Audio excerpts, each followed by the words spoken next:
I would be very surprised if a positive change failed to come out of these protests. It's very unfortunate that this has happened, but it only highlights a major flaw in society that has been brushed under the carpet for centuries, that very few people speak about, and that they are actually listened to. This is no new development. Jane Elliott, the famous anti-racism advocate, asked a room full of white Americans to stand up if they would be happy to receive the same treatment as the black Americans have been receiving for so long. Not a single person stood up.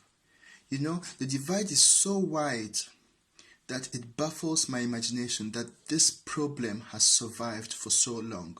There is an elephant in the room, and it has taken so long for people to react. If it's going to take a riot for the world to admit that the emperor is naked, then so be it. I believe that what we are witnessing is a significant paradigm shift. It's not only the African Americans who are outraged by the killing of George Floyd. There's a global outcry. Racism is the current pandemic that is proven detrimental to the human race. And it is so positively overwhelming to see people of every nationality, every ethnicity coming together to support this worthy cause and mobilizing in support of the black community. It comes a bit late, and so many black folks had to die at the hands of the police and the law enforcement agents before the world woke up. But the most important thing is that they woke up. The protest is in response to the ill treatment of the ethnic minorities. It isn't about George Floyd, it's about the marginalization, the implicit bias, the explicit bias, the gentrification, the institutional racism, the racial profiling, the disadvantage and the exclusion endured by the black and ethnic minority community for centuries, the reduction of options and life chances. I'm disappointed but not surprised at the response of the Trump administration towards the issue. Why it took the president so long to comment on the killings of George Floyd speaks volumes of where his heart really is, and it is surely not with the ethnic minorities. Former President Obama, however, was quick to make a statement condemning the killing in the strongest possible terms. Let's rewind it to about 5 years ago.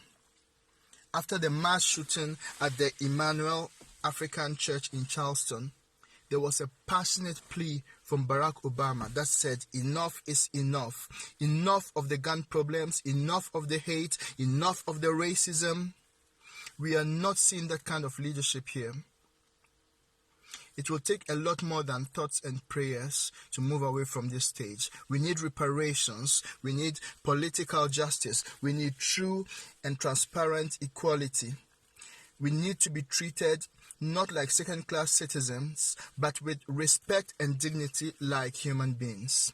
Right now, President Trump is threatening to deploy the military against protesters, inciting more violence through his undiplomatic and immature tweets, suggesting that looting will lead to shooting. In my opinion, that was a very irresponsible and inflammatory statement to be made by someone supposedly in authority. That statement is devoid of emotional intelligence. I don't think it was well thought through, and he would do well to retract those statements. In response to the Black Lives Matter slogan, I've heard people say that all lives matter. Well, it is true. But at the moment, some people in authority do not believe that Black lives matter. They do not believe that Black lives are part of the all lives that matter. Hence the killings. If I'm about to be killed, I will plead for my life. I will not say, please don't kill the whole of humanity, because the whole humanity matters. I would say, spare me. I'm begging for my life. Please do not kill me. I am too young to die. Why? Because I'm in immediate danger, not the whole world. So I have to put my case forward in order for my life to be spared, because I matter. At the moment, we're being exterminated. This is what I call a slow genocide.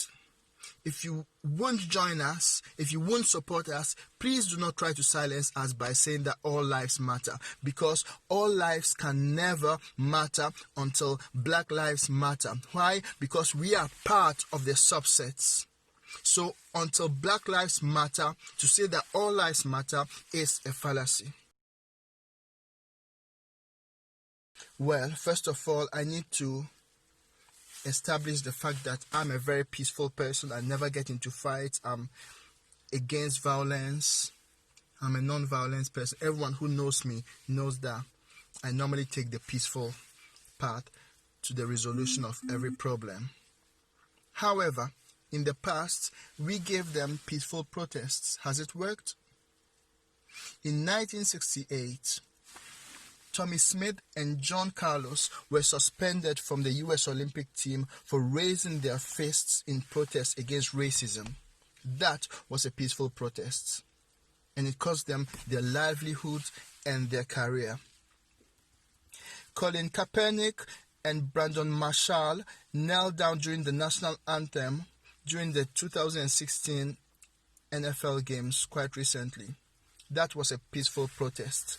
Did Donald Trump understand? Nope. Did the bigoted people understand? No. The current protest began as a peaceful protest. Somewhere along the line, it became less than peaceful. People were being shot at. People were being attacked. There is looting. And there are suggestions here and there that Martin Luther King embarked on a peaceful protest. But again, you shot him. Dr. Luther King himself declared in his speech that a riot is the language of the unheard. So if there's a riot, it means some people are being unheard. If some people are being unheard, it means that some people are not listening. And in order for the riots to stop, I think the simplest thing will be for all ears to listen. We need to listen to the Black community now, because they have a lot to say about how they've been treated for all this while. Now, this protest is a bit reminiscent of the French Revolution, the rebellion in George Orwell's novel Animal Farm, the civil rights movement, the apartheid struggle, and the Arab Spring uprising. If the protesters maintain the momentum and do not back down, I believe that this is history in the making. I believe that this will be a new dawn in the history of America, a new dawn for humanity. This is a war not against people. This is a war against racism, and we cannot afford to lose this one. Never before have all ethnicities united to support each other in response to racism. So once again, I believe that this is history in the making, and I'll be very disappointed if it doesn't result in a positive change. In the USA, I think the discrimination is more explicit. You're Black, you get stopped by the police, your life is in their hands. Whether you put up a resistance or not, whether you're guilty or not. It's always amazing to see how they're able to capture white mass shooters alive, but the Black ones are always quickly disposed of. It's almost like they have the choice as to who to keep alive and who to swiftly dispatch. And we're all seeing a pattern, a color-coded pattern of how they treat people based on not the crime they've committed, but the color of their skin. It almost seems like extrajudicial executions or lynchings of Negroes are still permitted in the US as long as you're wearing a uniform. In the UK, I would say that systemic police racism still exists, but it's more implicit. Racism ideology permeates practice in the police force. They won't take a gun and shoot you, but if you're black or mixed race, you're 40 times more likely to be stopped and searched under the Section 60 of the Criminal Justice and Public Order Act of 1994. Likewise, black people are 3 times more likely than whites to be arrested and prosecuted. Similarly, the criminal justice system is a lot harsher towards black and mixed-raced individuals than with whites who commit the same offense, often handing disproportionate sentences to the black person. Moreover, racism was highlighted throughout the Stephen Lawrence case, during which it took decades to bring the racist criminals to justice, simply because of the systemic racism within the police force and within the judiciary. Recently, a high-ranking black female police officer was brought down because a family member unwittingly sent inappropriate material to her phone. The outcome would have been completely different if she wasn't black. I've always felt like I had to be twice as careful every day in everything I do just because of the color of my skin. I drive carefully, keeping to the 30 miles per hour speed limit, even though everyone overtakes me at speeds of 35 and 40 miles. I know that as soon as I put my feet on the accelerator and drive like everyone else, the police will not be seeing everyone else, they'll be seeing me. And I won't get away with anything just because I'm black. I do tell my kids to be twice as watchful and work twice as hard. Why do I say that? Because we live in a society where you are judged by the color of your skin. I don't agree with scrapping the police entirely, because actually we need them. They keep us safe, they protect us, and not all police personnel are racists. However, I would suggest that a training program be designed for the police to include working with the black and minority ethnic community. A proper vetting procedure must be put in place to inform future police recruitment, and more ethnic minority personnel are needed in positions of leadership within the Metropolitan Police Force. This should sensitize them and change the narrative. Well, I have noticed over the years that our police force lack basic training on autistic spectrum conditions, and the concomitant results are disproportionate restraint measures or force applied to the individual, injury, psychological trauma, and even fatalities. It reminds me of the case of Christopher Lascaris, an autistic man whose door was kicked down by the police and left unsecured for a number of days, 5 days actually. 5 days, allowing for a knife man to stab him. Also, on the 13th of July 2016, an 18-year-old autistic black man, Mize Mohammed Dali, died whilst being restrained by the police.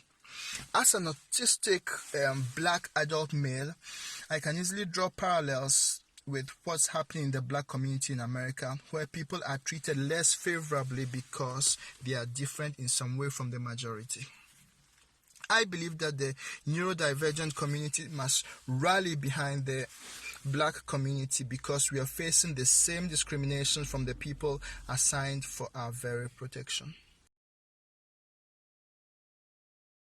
I know that there are a few groups out and about trying hard to make their voice heard to support their members, but I think that the autistic and neurodivergent groups or neurodiversity groups need to identify the black and minority ethnic members among them and give them a voice, give them a platform. The groups need to come together to increase their visibility and form a greater organization. Only then could they make a significant impact.